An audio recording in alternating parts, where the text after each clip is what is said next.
یہاں کے مسلمانوں کے درمیان بوجھ ہوا۔ اب حالات کے جبر کے نتیجے میں شیخ عبد الرحمان سدیس نے وہاں پر استقبالیے میں کہا کہ اختلاف صحابہ کرام میں بھی تھا، اجتہادی مسائل میں، اختلاف تابعین اعظام میں بھی تھا، اختلاف ائمہ کرام میں بھی تھا، لیکن ان تمام اختلافات کے باوجود وہ دین کی مقاصد کے لیے، دین کے مشن کے لیے، دین کی بنیادی اقدار کے لیے آپس میں مجتمع تھے۔ لہذا اب مسلمانوں کے درمیان جو اختلاف ہے اس کو برداشت کرتے ہوئے اور اس کو تسلیم کرتے ہوئے اسلام کے عظیم تر مفاد میں مل کر کام کرنا چاہیے۔ تو میں نے کہا کہ شیخ سدیس کا یہ جو خطاب ہے میرے نزدیک یہ ٹرننگ پوائنٹ ہے، میرے نزدیک یہ فیصلہ کن موڑ ہے۔ اگر واقعی انہوں نے اپنی پالیسی، اپنی سوچ، اپنی فکر کو تبدیل کر دیا ہے تو پھر ایک طبقے کے ہاتھوں یرغمال بننے کی بجائے وہ اوپننیس کے ساتھ آئیں، کھلے پن کے ساتھ آئیں اور تمام مکاتب فکر کے پاس جائیں اور یہ جو زبان سے انہوں نے کہا ہے اس کا عملی مظاہرہ کریں۔ اگر وہ کریں گے تو ان کو پذیرائی عمومی انداز میں ملے گی، اگر وہ یہ کریں گے تو پھر وہ ہمیں بھی جان سکیں گے، ہم بھی ان کو جان سکیں گے اور سمجھ سکیں گے۔ اسی طرح سے میں نے کہا کہ کہنے لگے کہ امام حرم نے جو پیغام دیا ہے اور حرمین طیبین کی نسبت ہے اس کو کیسے عام کر سکتے ہیں؟ میں نے کہا جی بات یہ ہے کہ اگر آپ مجھ سے پوچھیں تو ویٹیکن سٹی اٹلی میں ہے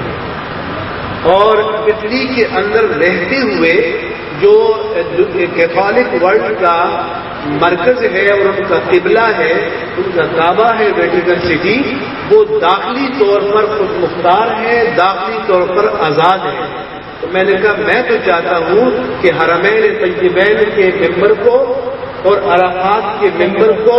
وہاں کی سلطنت اور ملوکیت سے آزاد ہونا چاہیے، اور میں نے کہا کہ اس کے لیے یہ نہ ہو کہ ریاض سے خطبہ لکھ کر آئے، بلکہ ہونا چاہیے کہ تمام عالم کے تمام مکاتب فکر کے جو جید علماء ہیں، ویژنریز ہیں،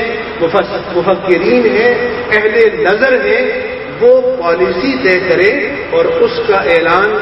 حرم کعبہ سے ہو،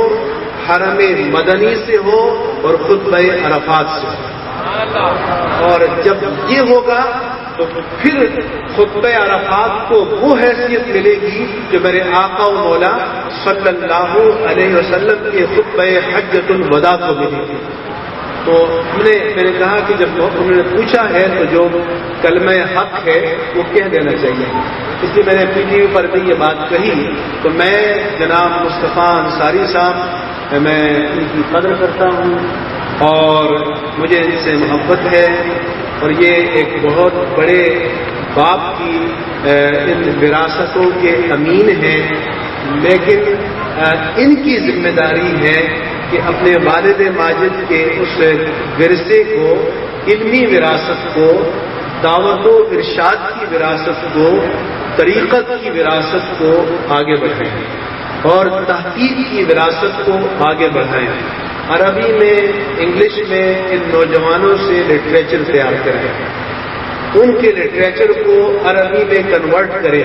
یہ نہ کہیں کہ ان نون ہے، ان کو نون بنائیے، ان کو متعارف کیجیے۔ اور آج کے دور میں یہ نہیں کہہ سکتے کہ کسی چیز کا ترجمہ نہیں ہو سکتا، جب اللہ کے کلام کا ترجمہ ہو سکتا ہے تو بندے کے کلام کا ترجمہ کیوں نہیں ہو سکتا؟ جب رسول اللہ کے کلام کا ترجمہ ہو سکتا ہے تو پھر رسول اللہ کے غلام کے کلام کا ترجمہ کیوں نہیں ہو سکتا؟ اس لیے اس کو اگر اردو میں ہے تو انگلش میں کنورٹ کیجئے، انگلش میں ہے تو عربی میں کیجئے، اور میں سمجھتا ہوں کہ یہی چراغ جلیں گے تو روشنی ہوگی۔ اس لیے یہ آپ کے پاس اچھی ٹیم ہے، ان سے کام لیجئے، ان پر اعتماد کیجئے، ان کو فری ہینڈ دیجئے، اور ہماری تمنا ہے، آرزو ہے، خواہش ہے کہ یہ اہل سنت و جماعت کا عالمی مرکز بنے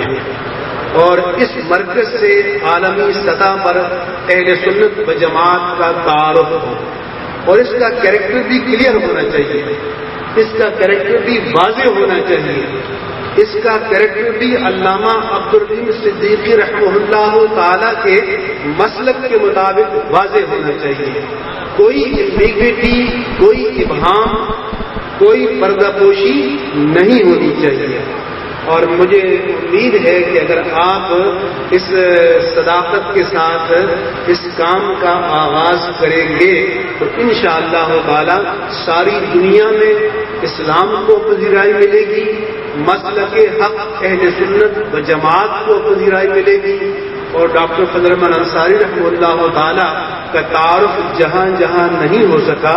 وہاں ان کا تعارف ہوگا، ان کا فیض عام ہونا چاہیے۔ تو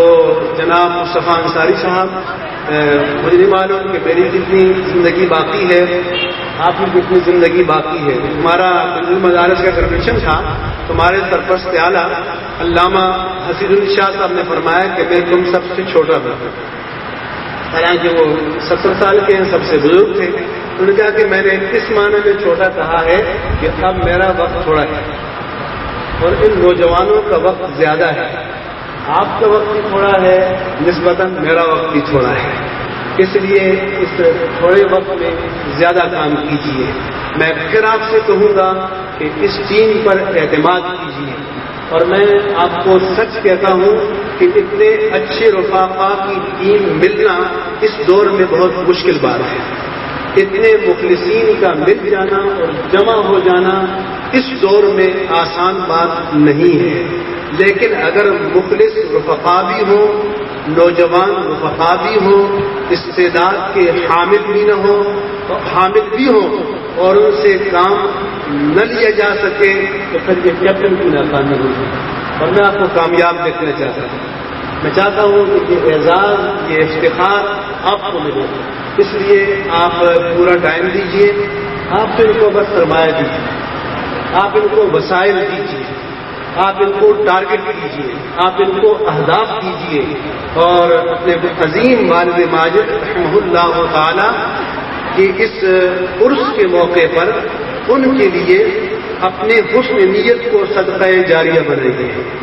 اور اپنے اس اخلاص نیت کی بنیاد پر جب آپ کام شروع کریں گے تو انشاءاللہ تعالی مجھے امید ہے کہ ایسا کام ہوگا آپ کے لیے بھی لائق فخر ہوگا، ہمارے لیے بھی لائق فخر ہوگا، اسلام کے لیے، مسلک کے لیے بھی باعث افتخار ہوگا۔ میں ان گزارشات کے لیے آپ کے گھر آنا چاہتا تھا اور آپ کے گھر ہی آیا ہوا، تو اس لیے میرا یہ ایک طالب علم کا، ایک خادم دین کا یہ دینی فریضہ تھا کہ میں اپنے جذبات کو آپ تک پہنچاؤں، اور آپ کا یہ فرض ہے کہ اگر میرے یہ جذبات اچھے ہیں تو آپ ان کو عمل کے سانچے میں ڈھالیں۔ میری دعا ہے آپ کے عظیم والد ماجد کا اللہ تبارک و تعالی فیض اس ادارے پر اور جمیع اہل سنت و جماعت پر اور عالم اسلام پر جاری و ساری فرمائے۔ اور میں یہ عرض کرنا چاہتا ہوں کہ ہمارے ہاں ایسے رجال کار کی کمی ہے جو اس دور کے جدید تعلیم یافتہ ذہن کے مطابق اپیلنگ انداز میں دین کی بات کو پہنچا سکے۔ ہمارے ہاں جو کلچر پروموٹ ہوا ہے گزشتہ 10-20 سال میں، ایک تو ایک آرٹسٹوں کے ذریعے، نعتخوانوں کے ذریعے، دوسرا ہمارے واعظین کے ذریعے کہ بس فضائل پر تقریریں کرو، فضائل پر تقریریں کریں تو چھوٹتے ہی نعرے لگاتے ہیں لوگ، لیکن پھر گھر لے کر کچھ بھی نہیں جاتے ہیں۔